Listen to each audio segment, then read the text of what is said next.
पशुपालन विभाग द्वारा एक काफ़ी अच्छा कार्यक्रम ऑर्गेनाइज किया गया और राज्य सरकार की जितनी भी योजनाएं हैं पशु पालन विभाग के अंतर्गत जो भी आती हैं उनका हमने सभी आज बेनिफिशरीज को बुला रखा था। विशेषकर गोट वैली योजना जो राज्य सरकार की एक बहुत ही महत्वाकांक्षी योजना है, जिसमें अलग अलग डिस्ट्रिक्ट्स में जितनी भी वैलीज हैं उनको एक एक करके गोट वैली के रूप में विकसित करने का सरकार का प्रयास है। तो इसमें अच्छी बात यह है कि पिछले 3 वर्षों में अगर हम देखें तो टोटल 427 लाभार्थी पूरे जनपद रुद्रप्रयाग में रहे हैं और इस फाइनेंशियल ईयर में भी 127 लाभार्थियों का इस बार हमारे को जनपद रुद्रप्रयाग में टारगेट मिला था। और आज सभी लाभार्थियों को हमने यहाँ पे बुलाकर विकास भवन में उनको चेक वितरण भी किया है। ये एक बहुत ही अच्छी योजना है जिसके अंतर्गत बकरी की यूनिट के लिए, बकरी की यूनिट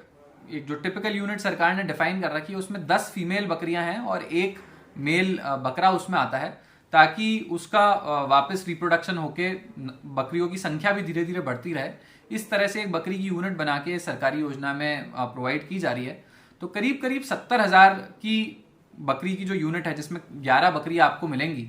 और इसके साथ साथ में 30,000 का एक एडिशनल लोन भी सरकार के द्वारा दिया जा रहा है, बहुत ही मिनिमम इंटरेस्ट रेट वाला, जिसमें 5 बकरियां और उस लोन के माध्यम से लाभार्थी खुद स्वयं खरीद सकते हैं। तो करीब 1 करोड़ का बजट जो है पूरा डिस्ट्रिक्ट रुद्रप्रयाग को मिला था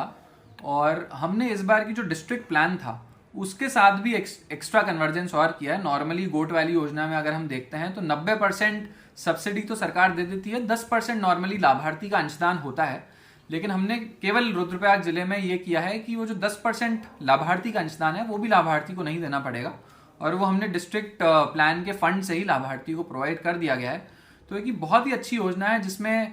मोटा मोटा हम देखें तो निःशुल्क रूप से बकरियों की यूनिट लाभार्थियों को मिल रही है और इस तरह से मिल रही है कि वो धीरे धीरे बकरी पालन करके अपनी आर्थिकी और स्वरोजगार का जो वैल्यू है उसको समझ सकें और स्वरोजगार अपनाकर धीरे धीरे पशुपालन के क्षेत्र में आगे बढ़ें। और इसी तरह से क्योंकि हम जानते हैं कि पूरे इस क्षेत्र में जो कंजम्पशन है मीट का और बकरियों का वो भी काफ़ी अच्छा है। तो बहुत सारे ऐसे भी लाभार्थी थे जिनसे बात करी जिन्होंने पिछले 2-3 सालों में इस योजना का लाभ लिया है, कुक्कुट पालन योजना का लाभ लिया है, मुख्यमंत्री स्वरोजगार योजना का लाभ लिया है। वो किस तरह से धीरे धीरे आगे बढ़कर स्वरोजगार को एक बल के रूप में समझकर और अपनी आर्थिकी को उन्होंने आगे बढ़ाया है। तो इस योजना के लिए मैं बहुत बहुत धन्यवाद देना चाहूँगा हमारी पूरी पशु चिकित्सा विभाग की टीम का, जिन्होंने बहुत अच्छे से कार्यक्रम को भी आयोजित किया। और लाभार्थियों से भी आज जब हमने पूरा डिस्कशन किया तो सब लोगों को बताया, सक्सेस स्टोरीज भी उनके साथ शेयर करी ताकि वो एक दूसरे से इंटरेक्ट भी कर सकें। सब लोग यहाँ पे आए, एक दूसरे को समझा और जिन्होंने इस क्षेत्र में अच्छा कार्य किया है उनसे भी, जो नए लाभार्थी गण हैं हमारे, उनसे उनका इंटरेक्शन कराया ताकि एक साथ मिलकर वो और इस क्षेत्र में आगे बढ़ सकें।